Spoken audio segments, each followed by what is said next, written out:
नमस्कार दोस्तों। किरण बाई की कहानियां चैनल में आपका स्वागत है। एक बहुत ही भावुक और शिक्षाप्रद कहानी लेकर आपके सामने उपस्थित हूँ। इस कहानी से बहुत कुछ सीखने को मिलेगा, इसलिए पूरा वीडियो अवश्य देखें।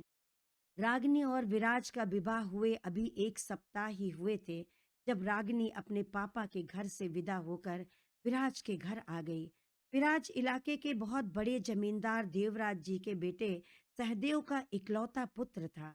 लखनऊ के पास ही एक संपन्न गांव में देवराज जी की बहुत बड़ी हवेली थी, जिसमें वह अपनी पत्नी जानकी देवी, बेटे सहदेव एवं बहू कामनी और पोते विराज के साथ बड़े ठाट बाट से रहते थे। सहदेव उनका एक ही बेटा था और विराज सहदेव का इकलौता बेटा था, इसलिए विराज सबकी आंखों का तारा था, अपने माता पिता का अरमान था। पुत्र विराज तो कामनी का सब कुछ था। कामनी एक तेज तर्रार महिला थी। वह पढ़ी लिखी एवं एक मध्यम वर्गीय परिवार की लड़की थी। देवव्रत जी ने उसे एक कॉलेज के फंक्शन में पहली बार देखा था। उस प्रोग्राम में देवराज जी मुख्य अतिथि थे। कामनी देखने में बहुत सुंदर थी तथा साथ ही इतना मधुर गाती थी कि सुनने वाला मंत्र मुग्ध हो जाए। देवराज जी के सामने भी उसने एक बहुत ही सुरीले स्वर में एक देशभक्ति का गीत गाया था। देवराज जी ने अपने पास उसे बुलाते हुए पूछा, बेटा किस कक्षा में पढ़ती हो? कामनी ने उनका पैर छूकर कहा, बीएससी फाइनल ईयर में। देवराज ने पूछा, आपके पिताजी का क्या नाम है? वह क्या करते हैं? कामनी ने निसंकोच उत्तर दिया, मेरे पिताजी का नाम हरिशंकर है। वह एक सरकारी अस्पताल में कंपाउंडर हैं। देवराज जी उसकी सुंदरता और उसकी प्रतिभा से बहुत प्रभावित हुए। प्रिंसिपल से उन्होंने कामनी के पिता का नाम पता मांगा और घर पहुंचते ही उसके पिता के पास अपने बेटे सहदेव और कामनी के रिश्ते का संदेश भेज दिया। इस प्रकार से कामनी उस इलाके के बड़े जमींदार देवराज जी की बहू बनकर आ गई। ससुराल आते ही कामनी ने हवेली की पूरी जिम्मेदारी अपने हाथों में ले ली। वह कामकाज में बहुत ही तेज, बुद्धिमान और चतुर लड़की थी। उसका पति सहदेव तथा उसकी सासू माँ जानकी जी सीधे स्वभाव के थे, तो धीरे धीरे कामनी उन पर हावी होती गई, लेकिन अपने ससुर के आगे वह नतमस्तक रहती थी। उसके ससुर देवराज जी उसकी होशियारी और समझदारी के कारण उससे काफी खुश रहते थे। उन्होंने कामनी से कहा, बेटा तुम्हें घर का काम संभालने की कोई जरूरत नहीं है, तुम हमारे बिजनेस का हिसाब किताब संभालना शुरू कर दो। इस प्रकार से जल्दी ही पूरी हवेली पर कामनी का दबदबा हो गया। कामनी का बेटा विराज पढ़ने में बहुत तेज था, इसलिए 12वीं पास करते ही रुड़की इंजीनियरिंग कॉलेज में उसे दाखिला मिल गया। इस समय उसके दादाजी ने अपने ही एक जान पहचान के बहुत खास व्यक्ति की बेटी रागनी से विराज का विवाह तय कर दिया। रागनी बहुत ही सुंदर एवं सुशील तथा गुणवती लड़की थी। देवराज जी ने उसे बचपन से देखा था, लेकिन उसकी पढ़ाई 10वीं के बाद छूट गई, क्योंकि स्कूल गांव से काफी दूर था। वहां उसके पिताजी उसे अकेले नहीं भेज सकते थे और इसी कारण विराज की मां कामिनी इस रिश्ते से अप्रसन्न थी। लेकिन देवराज जी के आगे कुछ बोलने का साहस उसमें नहीं था।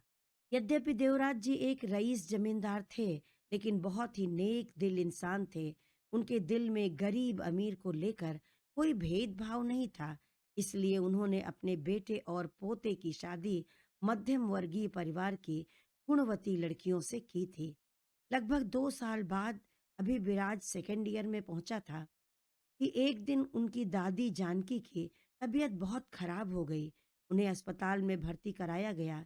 कुछ दिनों बाद उन्हें अस्पताल से तो छुट्टी मिल गई, लेकिन अब उनकी तबीयत अक्सर खराब रहने लगी। एक दिन उन्होंने बेटे सहदेव को अपने पास बिठा लिया और बोली, बेटा मुझे नहीं लगता कि मैं ज्यादा दिन जिंदा रहूंगी। सहदेव ने भावुक होकर अपनी माँ का हाथ पकड़कर कहने लगा, ऐसा मत बोलो माँ, मैं तुम्हें कहीं नहीं जाने दूंगा। जानकी जी ने कहा, बेटा तुम तो मेरी बीमारी के विषय में सब कुछ जानते हो, और यह भी जानते हो कि तुम्हारी बीबी कामिनी से मुझे बहू का कोई सुख नहीं मिला, क्योंकि उसे तो दुनियादारी से ही फुर्सत नहीं है, और तुम ठहरे भोले भाले अपनी बीबी को काबू में नहीं रख पाए। वह तुम्हारी और तुम्हारी माँ की इज्जत करे, देखभाल करे, यह उसके वश की बात नहीं है। अब तुम मेरी एक अंतिम इच्छा पूरी कर दो, मेरे पोते की शादी कर दो। एक बार अपने पोते बहू के हाथों से पानी पी लूं तो तर जाऊंगी। सुना है रागनी बहुत ही हंसमुख और समझदार लड़की है। सहदेव ने घबरा कर कहा, माँ तुम्हारे कदमों में दुनिया के सारे सुख लाकर रख दूंगा, मेरी जान भी हाजिर है, लेकिन विराज की शादी की बात अभी मत करो। विराज की पढ़ाई अभी पूरी नहीं हुई है, शादी ब्याह के चक्कर में पड़ गया तो उसकी पढ़ाई खराब हो जाएगी। पहले ही जिद करके बाबूजी ने उसकी शादी तय कर दी। कामनी तो इस बात से ही बहुत नाराज है। अब शादी की बात करेंगे तो आप तो जानती ही हैं, गुस्से में वह रणचंडी बन जाती है और विराज भी नहीं मानेगा। जानकी देवी चुप होकर अपने आंसू पोंछने लगी। इतने में उनके पति देवराज कमरे में प्रवेश करते हुए कहते हैं, कौन रणचंडी बन जाती है? देवराज जी का व्यक्तित्व बहुत ही रौबदार था, बड़ी बड़ी मूछें और तेजवान चेहरा। उन्हें देखकर सहदेव घबरा गया, हकलाते हुए बोला, कोई नहीं बाबूजी, पड़ोस की एक औरत को देवी माँ आई थी ना, बस उसी की बात हम कर रहे थे। देवराज जी हंसने लगे। जानकी देवी अपने बड़े से बेड के ऊंचे सिरहाने पर टेक लगाकर बैठी थीं। उन्हीं के बगल में पड़ी एक ऊंची सी कुर्सी पर उनके पति देवराज बैठ गए। देवराज ने जानकी जी से पूछा, माँ बेटे में कौन सी गंभीर वार्ता चल रही थी जो मुझे देखकर चुप्पी साध गए? अब जानकी जी ने सोचा कि मौका अच्छा है, कोशिश करके देखती हूँ, यहाँ से मेरी अर्जी जरूर मंजूर हो जाएगी। जानकी जी ने कहा, सुनते हैं जी? देवराज जी ने हंसते हुए कहा, तुम्हारे सामने ही हूँ, क्यों नहीं सुनूंगा? जानकी जी ने कहा, मैं चाहती हूँ कि दुनिया से विदा होने से पहले विराज की शादी देख लूं। मेरी जिंदगी का भरोसा कब तक है? देवराज जी ने ठहाका लगाकर हंस पड़े। सहदेव चौंक कर अपने बाबूजी को देखने लगा। देवराज जी बोले, श्रीमती जी, वैसे तो किसी की जिंदगी का कोई भरोसा नहीं, लेकिन बात आपने बहुत अच्छी की है। ऐसी ही शुभ बातें बोलते रहा कीजिए। मैं भी चाहता हूँ कि जवान बेटा इधर उधर भटक जाए, इससे पहले उसके पैरों में शादी की बेड़ियां डाल देनी चाहिए। सहदेव अंदर ही अंदर भयभीत हो रहा था। अब तो मामला उसके हाथ से निकल चुका था। एक तरफ उसके पिताजी हैं और दूसरी तरफ उसकी निरंकुश पत्नी। यद्यपि वह बाबूजी के आगे मुंह नहीं खोल पाती, फिर भी यदि उसके मन की बात नहीं हुई, अभी जबान में ही सही, विरोध जरूर करेगी। देवराज जी ने बेटे की ओर रुख करते हुए कहा, तुम्हारी क्या राय है सहदेव? सहदेव ने कहा, बाबूजी, अभी विराज पढ़ रहा है, इंजीनियरिंग पूरी करके आगे भी नौकरी की तैयारी करेगा। यदि उसकी शादी कर देंगे तो पढ़ाई डिस्टर्ब हो जाएगी। इसीलिए मैं सोचता हूँ कि 4-5 साल रुक जाते हैं। वैसे भी विराज की उम्र अभी कुल 20 वर्ष है। इतनी छोटी उम्र में शादी की जिम्मेदारी डालना उचित नहीं होगा। बाबूजी ने सहदेव का मजाक उड़ाते हुए कहा, वाह बेटा, अपनी शादी तो आपने 18 वर्ष की उम्र में कर ली, और बेटे की शादी के लिए कहते हो अभी उम्र नहीं है। सहदेव ने कहा, वह जमाना कुछ और था बाबूजी। देवराज जी बोले, हम कौन सा उसका बाल विवाह कर रहे हैं? भगवान की दया से विराज 20 वर्ष का है और रागनी बिटिया भी 18 वर्ष की हो गई है। अब उनकी शादी हो सकती है। हाँ, अपनी श्रीमती जी से मंजूरी तुम लोगे या मुझे लेनी पड़ेगी? सहदेव जल्दी से बोल पड़ा, नहीं नहीं बाबूजी, कामनी से मैं बात कर लूंगा, वह आपकी बात कभी नहीं टालेगी।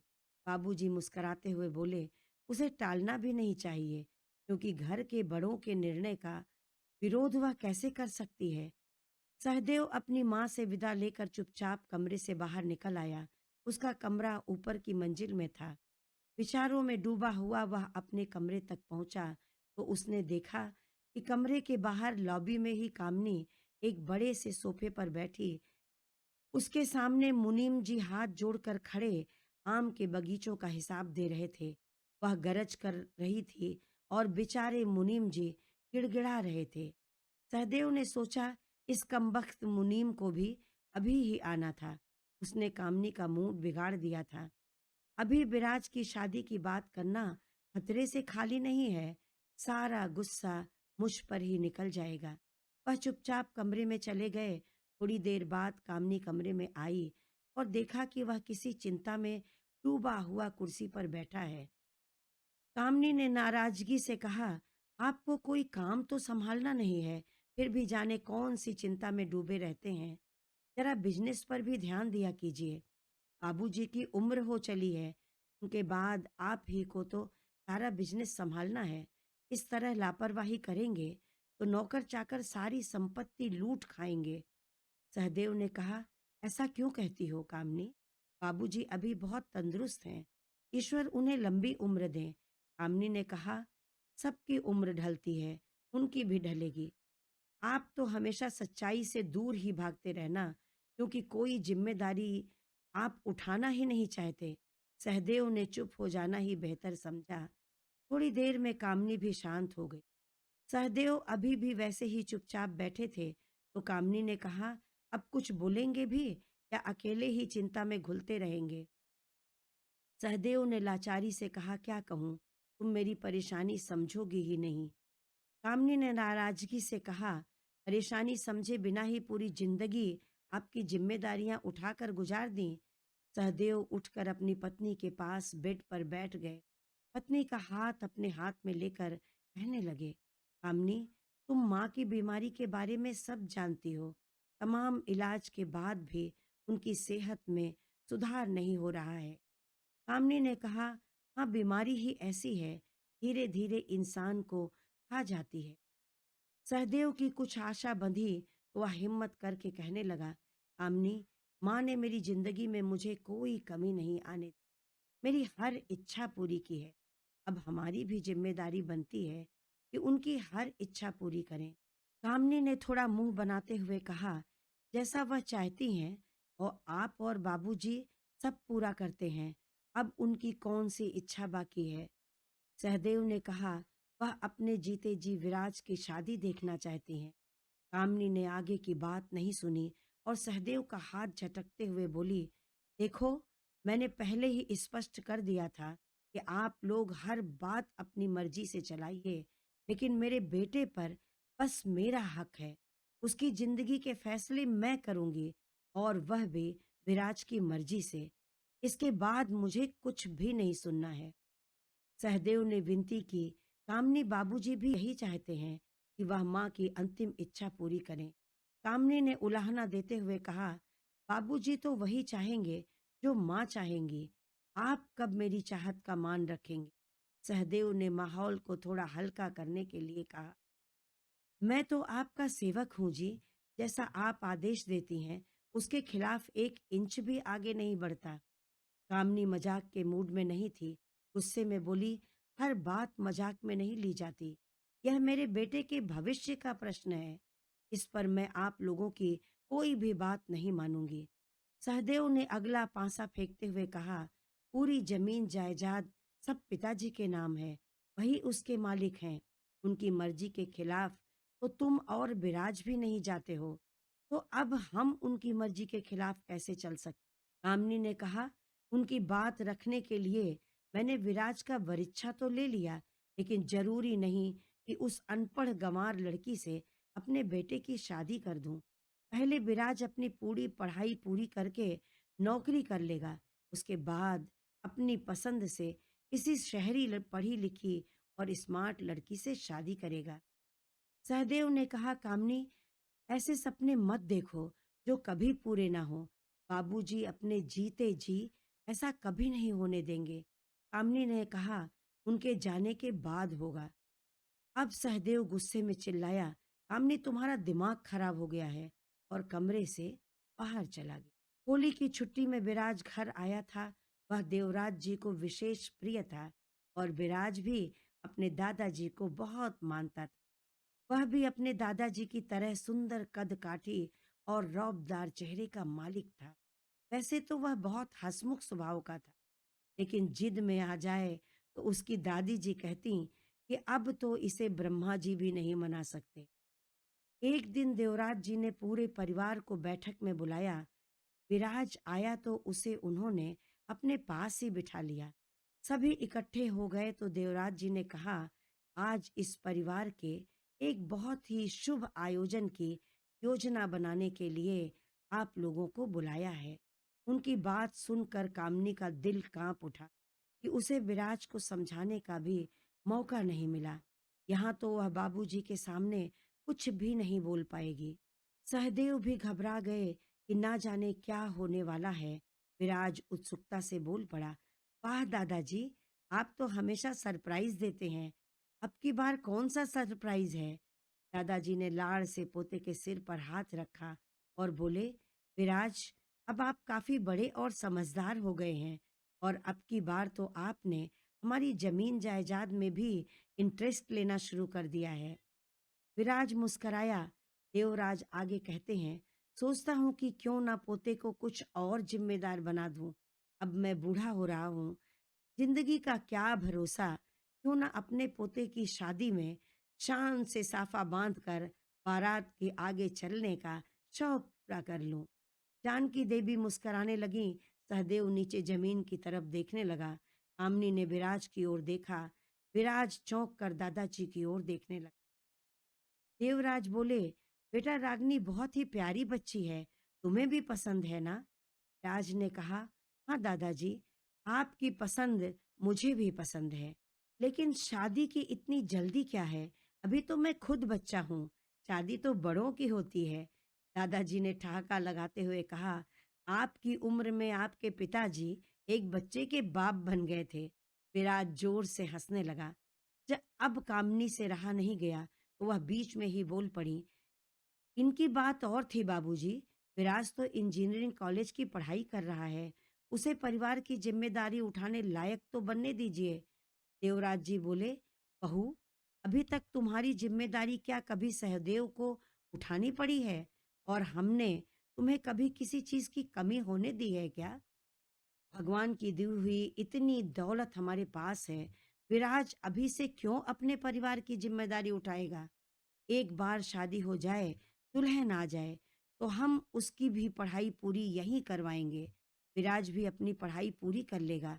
उसका मन करेगा तो नौकरी करेगा, वरना अपना कारोबार संभालेगा। आखिर यह सब इसी का तो है, यही तो है हमारा उत्तराधिकारी। विराज असमंजस में था। दादाजी के स्वभाव को वह भली भांति समझता था कि एक बार जो सोच लिया वह करके ही मानेंगे। विराज गंभीरता से सोच रहा था। युवा था, शादी का शौक तो था ही, और पढ़ाई लिखाई करके नौकरी करने का कोई दबाव भी नहीं था। अपार पुश्तैनी संपत्ति थी, इतने बड़े बिजनेस का अधिकारी था। उसने सोचा, कर लेते हैं शादी। एक युवती जीवन में आ जाएगी तो जीवन और आनंदित हो जाएगा और दादाजी भी खुश हो जाएंगे। वह बोल पड़ा, दादाजी, मैं तैयार हूँ, बस आप लोग बार बार मुझे घर बुलाकर मेरी पढ़ाई डिस्टर्ब मत कीजिएगा। कामनी ने घबरा कर कहा, विराज, सोच लो, तुम्हारा भी कुछ बनने का सपना है। एक बार शादी हो जाती है तो आदमी अपने करियर पर ध्यान नहीं दे पाता। विराज कामनी के पास बैठ गया और उसको गले लगाते हुए कहा, मम्मी, आप चिंता मत करो, अपना भी सपना पूरा करूंगा और दादाजी का भी। वह जानता था कि उसकी मम्मी खुश नहीं है, इसलिए हंसते हुए बोला, और तुम्हारी सेवा करने वाली भी एक आ जाएगी, बस उस पर अपना हुक्म चलाते रहना। सब लोग हंसने लगे। विराज ने सबका पैर छूकर आशीर्वाद लिया। दादाजी गर्व से चौड़े हो रहे थे और दादी पोते की बलाएं लेते थक नहीं रही थी। लेकिन कामनी बहुत परेशान थी। वह समझ नहीं पा रही थी कि इस मुसीबत से बाहर कैसे निकले। इस समय मौके की नजाकत देखकर वह चुप हो गई। देवराज जी ने रागनी के पिता को संदेश भेजकर बुला लिया। चैत्र मास की एक शुभ तिथि का मुहूर्त निकालकर विवाह की तारीख पक्की कर दी गई। रागिनी के पिता ने परेशान होते हुए देवराज जी के आगे हाथ जोड़कर बोले, बाबूजी, वैसे तो हम आपके रुतबे के हिसाब से तैयारी नहीं कर पाएंगे, फिर भी थोड़ा और समय मिल जाता तो आपके आदर सत्कार में हम कोई कमी नहीं होने देते। देवराज जी उनकी परेशानी समझते थे।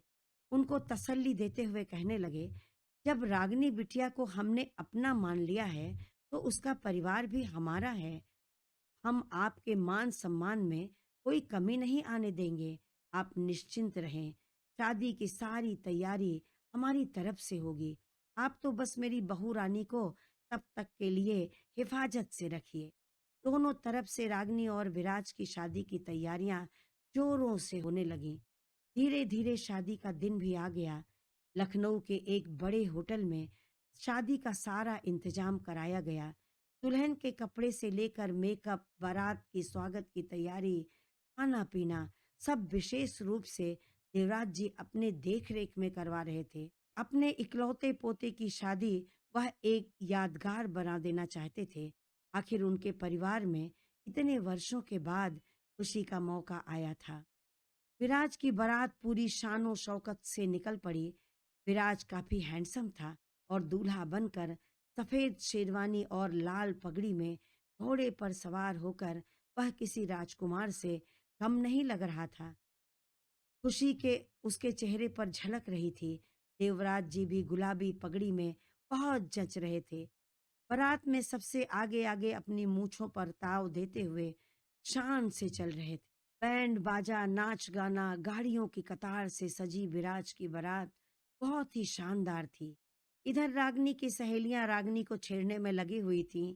18 वर्ष की पतली दुबली रागनी बहुत ही सुंदर थी।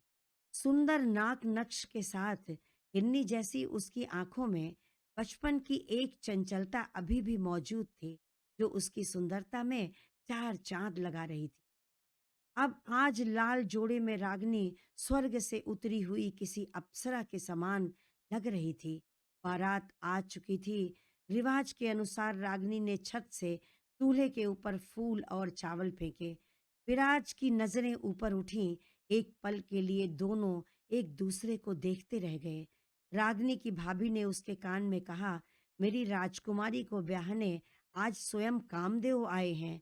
लाज से रागिनी के गाल सुर्ख हो गए। वह तो विराज के ऊपर से अपनी नजरें ही नहीं हटा पा रही थी और विराज उसे मुस्कुराते हुए देख रहा था। वह रागिनी के रूप पर पहली नजर में ही मोहित हो गया था। जयमाल का समय आया। रागिनी नीचे निगाह झुकाए हुए हाथ में जयमाल लिए खड़ी थी। विराज एक टक उसे ही देख रहा था। रागिनी ने जयमाल डालने के लिए हाथ बढ़ाया तो विराज उचक कर ऊपर उठ गया। दोस्तों ने कहा, बेटा, ऐसी अप्सरा सबकी नसीब में नहीं होती, चुपचाप सिर झुका लो। रागिनी और शर्मा गई। विराज धीरे से रागिनी की तरफ झुक कर बोला, आप एक बार निगाह उठाकर मुझे तो देखिए, तभी जयमाल पहनूंगा। रागिनी का दिल जोर से धड़कने लगा। उसकी भाभी भी साथ खड़ी थी। उन्होंने रागिनी से कहा, आंखें उठाओ तो अपने दूल्हे से नजर नहीं हटा पाओगी। झिझकते हुए रागिनी ने धीरे धीरे अपनी पलकें उठाईं और सचमुच पलकें झपकाना भूल गई। उनकी शादी पहले से तय थी, लेकिन दोनों ने पहली बार एक दूसरे को देखा था। यह था उनका पहला मिलन। कामनी शादी में बेमन से शामिल थी। सहदेव जी और उनके समधी सब इंतजाम देखने में व्यस्त थे। दादी जी स्टेज पर ही दुल्हन के पास कुर्सी पर बैठी थीं। खुशी खुशी शादी संपन्न हुई और रागिनी विदा होकर अपनी ससुराल आ गई। वह बहुत ही शालीन और हंसमुख लड़की थी। दादी तो पोते की बहू पर न्यौछावर हुई जा रही थी। उन्होंने मुंह दिखाई में अपनी सास का दिया हुआ भारी भरकम हार रागिनी को पहनाया।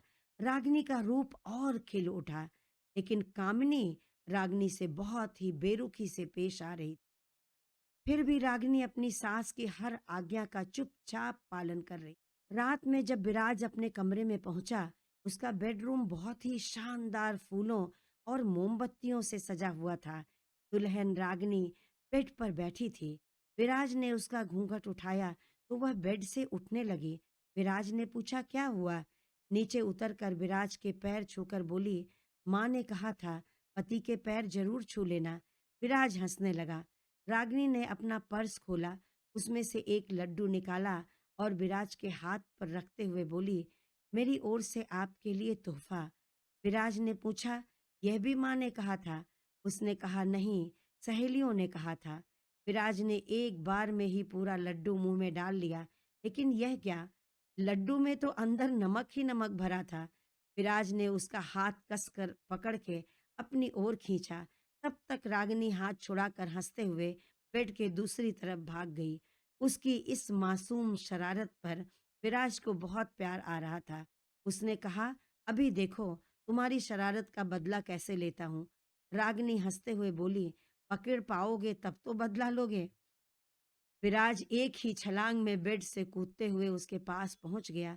उसे गोद में उठाकर कमरे में चक्कर लगाने लगा। वह डर कर विराज की बाहों में सिमट गई। अगले दिन नव विवाहित जोड़े को कथा में बैठना था और रागनी की मुंह दिखाई की रस्म भी होनी थी। बहुत से मेहमान और रिश्तेदार इकट्ठा थे। सब रागनी की सुंदरता और उसके स्वभाव की तारीफ कर रहे थे। इन सब से अनजान रागनी और विराज बार बार हंसकर एक दूसरे की ओर देखते और आपस में बातें करते। यह देखकर कामनी को बिल्कुल पसंद नहीं आ रहा था। इतनी जल्दी दोनों कैसे इतना घुल मिल गए। वह त्योरियां चढ़ाते हुए रागनी के कान में बोली, यह बड़े लोगों का घर है, समाज में हमारी मर्यादा है। घर की बहू इस तरह से सबके सामने बिना मतलब हंसते हुए अच्छी नहीं लगती। रागनी की आंखों में आंसू आ गए। उसके बदले विराज ने कहा, सॉरी मम्मी। कामनी ने कहा, इसे भी सॉरी और थैंक यू कहना सिखाओ। ऊंचे घराने के कुछ तौर तरीके सिखाओ। यह इसका गांव नहीं है। रागिनी ने अपना घूंघट नीचे खींचा और सबसे अपने आंसू छिपा लिए। इस तरह सास बहू में पहले दिन ही मतभेद हो गया। 2 दिन बाद रिवाज के अनुसार नव विवाहित जोड़े को लखनऊ के पास माँ चतुर्भुजी के मंदिर में दर्शन के लिए जाना था। कामनी और दूल्हा दुल्हन के साथ खानदान के सभी लड़के लड़कियां जा रहे थे। सब बहुत खुश थे। एक पिकनिक का माहौल बना हुआ था। विराज ने अपनी मम्मी को रागनी के साथ पिछली सीट पर बिठाया और खुद दूसरी तरफ से आकर रागनी के बगल में बैठ गया। कामनी ने कहा, विराज, इतनी मुश्किल से बैठने की क्या जरूरत है? इतनी सारी गाड़ियां हैं, कहीं भी बैठो या आगे ड्राइवर के बगल वाली सीट पर आराम से बैठ जाओ। विराज उठने लगा तो रागनी ने चुपके से उसकी एक उंगली पकड़कर रोकना चाहा। उसकी सास ने यह देख लिया और गुस्से में अपनी तरफ का गेट खोलकर उतर गई और आगे की सीट पर जा बैठी। विराज दौड़कर मम्मी के पास आया और उनसे बोला, मम्मी, यह आपकी जगह नहीं है, आप पीछे रागनी के पास बैठिए, यहाँ मैं बैठता हूँ। लेकिन कामनी जी तो गुस्से में भरी बैठी थीं। सख्त लहजे में विराज को आदेश दिया, पीछे बैठो, और ड्राइवर से कहा, गाड़ी चलाओ। किसी में हिम्मत नहीं थी कि उनका आदेश न माने। सारे रास्ते विराज और रागनी खामोश होकर बैठे रहे। मंदिर से दर्शन कर कर जब वह लोग लौटने लगे तो वहां पर कई टांगे लगे हुए देखकर विराज ने कहा, क्यों ना आज तांगे की सवारी करें। बहुत दिन हो गए तांगे पर बैठे। उसके भाई बहनों ने खुशी से ताली बजाई। कामनी जी कार में बैठी और सभी लड़के लड़कियां तांगे में जाकर बैठ गए। जब विराज बैठने लगा तो उसने देखा कि रागनी जल्दी जल्दी एक दुकान की ओर जा रही है। रागनी, रुको, कहाँ भागी जा रही हो? विराज ने तांगे से कूदते हुए आवाज लगाई। रागनी ने पीछे मुड़कर विराज की ओर देखा और हाथ उठाकर बाएं का इशारा करते हुए मुस्कुरा कर आगे जाने लगी। विराज भी उसके पीछे जाने लगा तो उसके छोटे चचेरे भाई ने हंसते हुए उसका हाथ पकड़ लिया। रागनी ने देखा कि सब घर वाले उन्हें देखकर हंस रहे हैं। वह शर्मा कर सिर पर अपना पल्लू संभालते हुए, हाथ छोड़िए ना, देखिए सब लोग देख रहे हैं। रागनी ने हाथ छुड़ाने की पूरी कोशिश की तो विराज कसकर उसकी बाह पकड़ते हुए बोला, यह पकड़ कमजोर नहीं है कि इतनी आसानी से छूट जाए।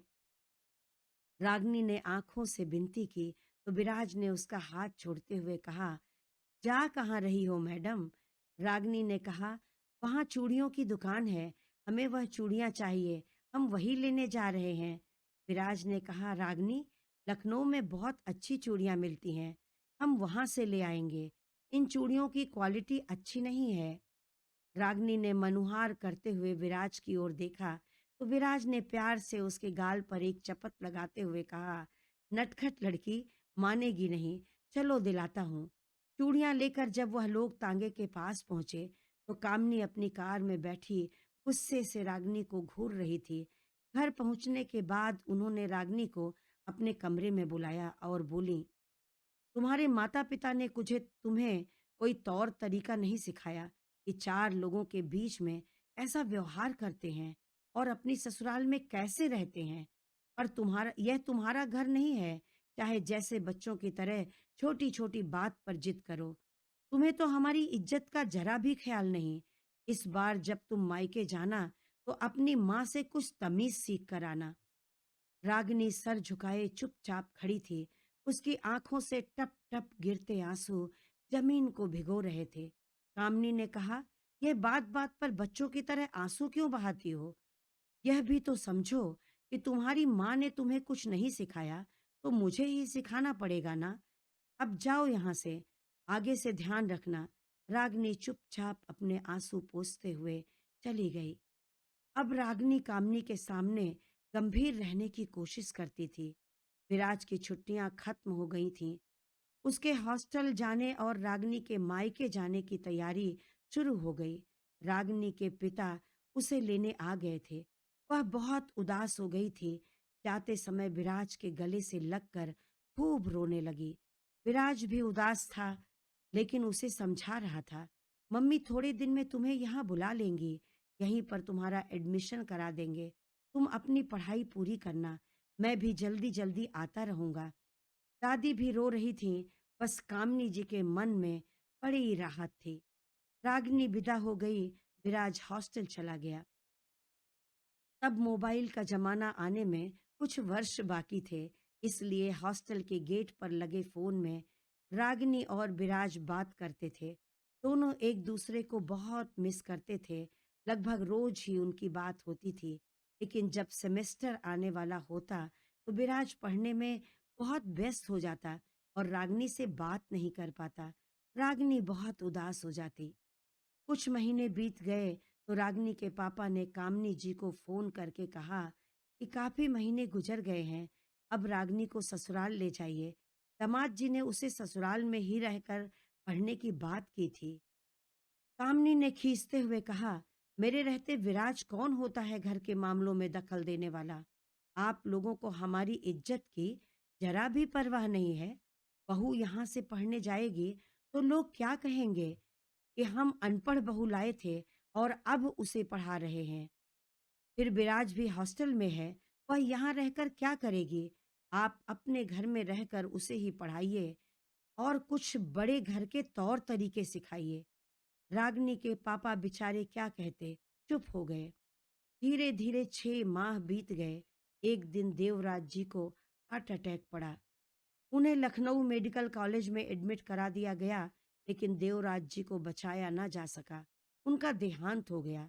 रागिनी भी अपने पापा मम्मी के साथ पहुंच गई थी। अभी विराज नहीं पहुंच पाया था।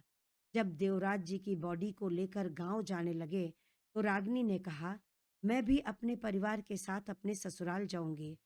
कामनी ने कहा, तुम्हारी दूसरी विदाई होनी है। हमारे घर की बहू बेटियों की विदाई ऐसी अशुभ घड़ी में नहीं होती। किसी शुभ मुहूर्त में तुम्हें विदा कराकर हम ले आएंगे। अभी अपने पापा के साथ अपने मायके जाओ। रागिनी के अंदर विराज से मिलने की एक छोटी सी आशा जगी थी, वह भी बुझ गई। वह रोती हुई वापस अपने मायके आ गई।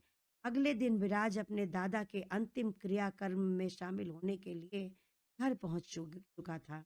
उसने अपनी मम्मी से रागिनी को भी लिवा लाने को कहा तो कामनी ने उसे भी मुहूर्त की बात समझाकर चुप करा दिया। दादाजी का क्रियाकर्म संपन्न हुआ तो विराज रागिनी से बिना मिले ही उदास होकर हॉस्टल चला गया। उसे कामनी ने समझाया, विराज, तुम्हारे दादाजी पुरानी विचारधारा के थे, इसलिए उनकी जिद के कारण इतनी कम उम्र में तुम्हारी शादी मेरी मर्जी के खिलाफ ही कर दी गई। क्योंकि मैंने तुम्हारे भविष्य के लिए बहुत सपने सजोए हैं, तुम्हें बहुत बड़ा अधिकारी बनते हुए देखना चाहती हूँ। अभी तुम्हारी उम्र बीवी बच्चों के बारे में सोचने की नहीं है। अपनी पढ़ाई पूरी करो, पहले अपना भविष्य बनाओ, फिर परिवार के बारे में सोचना। बेटा, पढ़ाई बहुत बड़ी तपस्या होती है, जो पत्नी के सुख के साथ पूरी नहीं की जा सकती। मेरी बात समझ रहे हो ना? कामिनी ने पूछा। विराज को रागिनी की याद आती तो थी, लेकिन फिर भी वह अपनी मम्मी की बात से सहमत था। धीरे धीरे समय बीतने लगा। कामिनी रोज विराज से फोन पर बात करके उसे उसके भविष्य और पढ़ाई के बारे में सचेत करते हुए रागिनी से दूर रहने की हिदायत देती। कभी कभी वह रागिनी से भी फोन पर बात करती और उसे विराज से फोन पर ज्यादा बात न करने के लिए समझाते हुए कहती कि उसे पढ़ने दो, पढ़कर बड़ा ऑफिसर बन जाएगा। तुम भी तो बिना पढ़े लिखे ही ऑफिसर की बीवी बन जाओगी। उसका भला चाहती हो तो उसे चैन से पढ़ने दो। धीरे धीरे रागिनी और विराज की बातें कम होती गईं। रागिनी विराज की याद में उदास रहने लगी। कच्ची उम्र के कारण वह परिस्थिति को संभाल नहीं पाई। पढ़ाई में भी मन नहीं लगा और वह 12वीं की परीक्षा तक नहीं दे पाई। देखते देखते 3 वर्ष बीत गए। विराज की इंजीनियरिंग पूरी हो चुकी थी। वह कंपटीशन की परीक्षा पास करके एक सरकारी महकमे में ऊंची पोस्ट पर उसका सिलेक्शन हो गया था। विराज की पहली पोस्टिंग विशाखापट्टनम थी। जब वह ज्वाइन करने गया तो कामनी उसके साथ ही रहने लगी। अब विराज का रहन सहन, तौर तरीका, उसकी सोच, सब कुछ बदल चुका था। या यूं कहें कि कामनी ने उसे बदल दिया था। विराज का फोन नंबर बदल चुका था। रागिनी का फोन उसके मोबाइल से हटा दिया गया था। अब रागिनी का विराज से किसी प्रकार का कोई संपर्क नहीं हो पाता। कामनी ने रागिनी को पूरी तरह से विराज की यादों से निकाल दिया था। बस उसकी जिंदगी से निकालना बाकी था। कुछ समय के बाद कामनी जब घर लौट कर आई तो एक दिन सहदेव से अपने मन की बात कही कि हम रागिनी से तलाक करवा कर विराज की शादी उसी के योग्य पढ़ी लिखी लड़की से करेंगे। सहदेव बहुत गुस्सा हुए, लेकिन अपने ससुर देवराज जी के जाने के बाद कामनी के ऊपर किसी का वश नहीं था। सहदेव सीधा और सरल स्वभाव का था व्यक्ति था। उसकी माताजी बिस्तर पर पड़ी रहती थीं, तो कामनी को रोकने वाला कोई नहीं था। घर में उसी का आधिपत्य था, उसी की मनमानी चलती थी। कामनी ने रागिनी के पिता को बुलाकर अपनी इच्छा जताते हुए कहा, देखिए, रागिनी और विराज का कोई मेल नहीं है। उसे अपने साथ रखने में विराज की बेइज्जती ही होगी। धीरे धीरे उसका मन भी रागिनी से हट जाएगा। यह शादी ज्यादा दिन नहीं चलेगी, अपने आप टूट जाएगी। इसलिए आप लोगों की भलाई इसी में है कि विराज और रागिनी का तलाक करवा दिया जाए, क्योंकि अभी रागिनी की उम्र कम है, उसके कोई बच्चा नहीं है। उसकी शादी आसानी से हो जाएगी। बच्चे हो जाने के बाद ही यदि विराज ने उसे छोड़ दिया तो वह बेचारी कहीं की नहीं रहेगी। पढ़ी लिखी भी नहीं है कि अपना जीवन यापन कर सके। हम रागिनी के शुभ चिंतक हैं। बहुत प्यारी लड़की है। जरूर उसे अच्छा घर और वर मिल जाएगा।